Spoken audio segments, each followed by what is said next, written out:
There was once a little man whose mother made him a beautiful suit of clothes. It was green and gold, and woven so that I cannot describe how delicate and fine it was, and there was a tie of orange fluffiness that tied up under his chin, and the buttons in their newness shone like stars. He was proud and pleased by his suit beyond measure, and stood before the long looking-glass when first he put it on, so astonished and delighted with it that he could hardly turn himself away. He wanted to wear it everywhere, and show it to all sorts of people. He thought over all the places he had ever visited, and all the scenes he had ever heard described, and tried to imagine what the feel of it would be if he were to go now to those scenes and places wearing his shining suit, and he wanted to go out forthwith into the long grass and the hot sunshine of the meadow wearing it, not just to wear it. But his mother told him no. She told him he must take great care of his suit, for never would he have another nearly so fine. He must save it, and only wear it on rare and great occasions. It was his wedding suit, she said, and she took the buttons and twisted them up with tissue paper for fear their bright newness should be tarnished, and she tacked little guards over the cuffs and elbows and wherever the suit was most likely to come to harm. He hated and resisted these things, but what could he do? And at last her warnings and persuasions had effect, and he consented to take off his beautiful suit and fold it into its proper creases and put it away.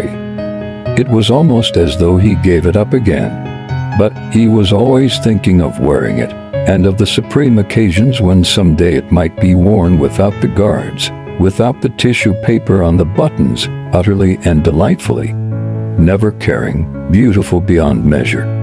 One night, when he was dreaming of it after his habit, he took the tissue paper from one of the buttons, and found its brightness a little faded, and that distressed him mightily in his dream. He polished the poor faded button and polished it, and if anything, it grew duller. He woke up and lay awake, thinking of the brightness a little dulled, and wondering how he would feel if perhaps, when the great occasion, whatever it might be, should arrive, one button should chance to be ever so little short of its first glittering freshness. And for days and days that thought remained with him distressingly. And when next his mother let him wear his suit, he was tempted, and nearly gave way to the temptation, just to fumble off one little bit of tissue paper, and see if indeed the buttons were keeping as bright as ever.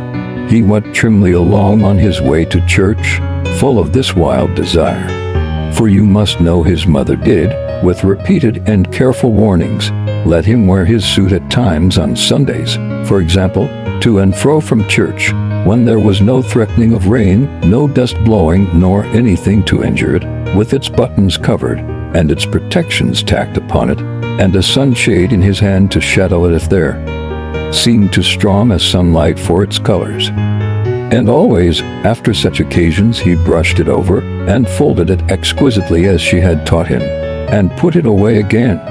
Now all these restrictions his mother set to the wearing of his suit he obeyed, always he obeyed them, until one strange night he woke up, and saw the moonlight shining outside his window. It seemed to him the moonlight was not common moonlight, nor the night a common night, and for a while he lay quite drowsily, with this odd persuasion in his mind. Thought joined on to thought like things that whisper warmly in the shadows. Then he sat up in his little bed suddenly very alert, with his heart beating very fast, and a quiver in his body from top to toe. He had made up his mind. He knew that now he was going to wear his suit as it should be worn. He had no doubt in the matter. He was afraid, terribly afraid, but glad. He got out of his bed and stood for a moment by the window looking at the moonshine-flooded garden, and trembling at the thing he meant to do.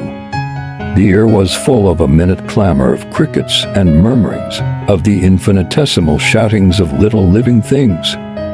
He went very gently across the creaking boards for fear that he might wake the sleeping house to the big dark clothes press wherein his beautiful suit lay folded, and he took it out garment by garment, and softly and very eagerly tore off its tissue paper covering and its tack protections, until there it was perfect and delightful, as he had seen it when first.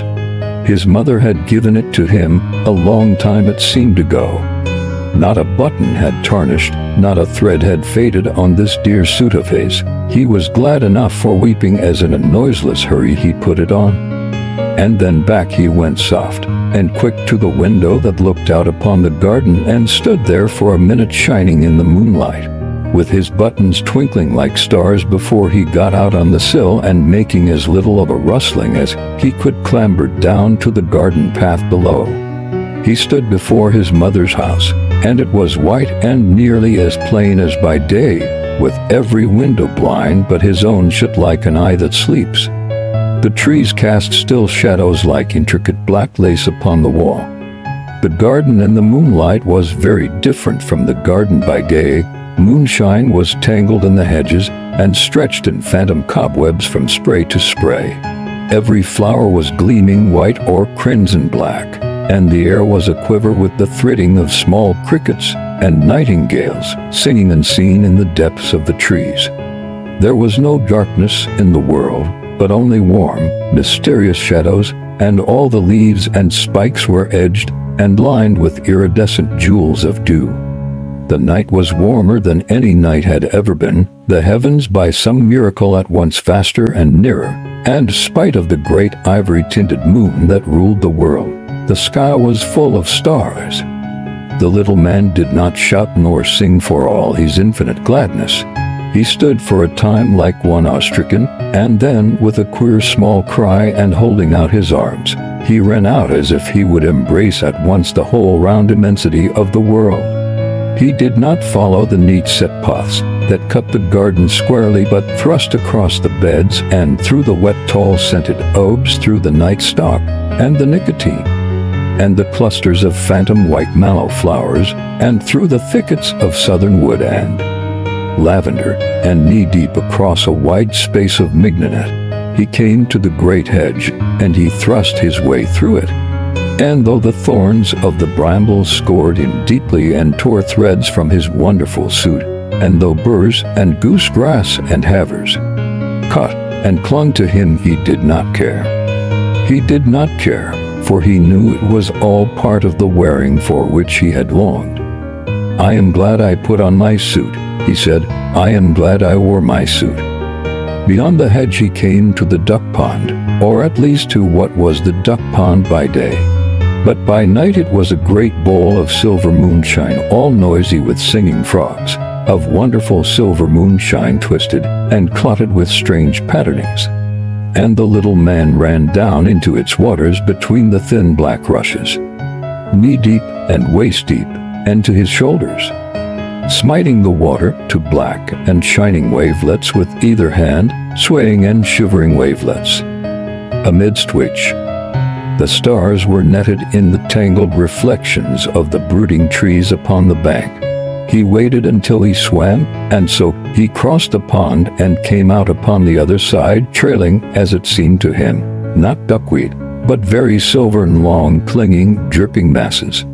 And up he went through the transfigured tangles of the willow herb and the uncut seeding grasses of the farther back. He came glad and breathless into the high road. "I am glad," he said, "beyond measure, that I had clothes that fitted this occasion." The high road ran straight as an arrow flies, straight into the deep blue pit of sky beneath the moon, a white and shining road between the singing nightingales, and along it he went, running now and leaping, and now walking and rejoicing, in the clothes his mother had made for him with tireless, loving hands. The road was deep in dust, but that for him was only soft whiteness, and as he went a great dim moth came fluttering round his wet and shimmering and hastening figure. At first he did not heed the moth, and then he waved his hands at it, and made a sort of dance with it as it circled round his head. "Soft moth," he cried, "dear moth, and wonderful night of the world. Do you think my clothes are beautiful, dear moth? as beautiful as your scales, and all this silver vesture of the earth and sky. And the moth circled closer and closer until at last its velvet wings just brushed his lips.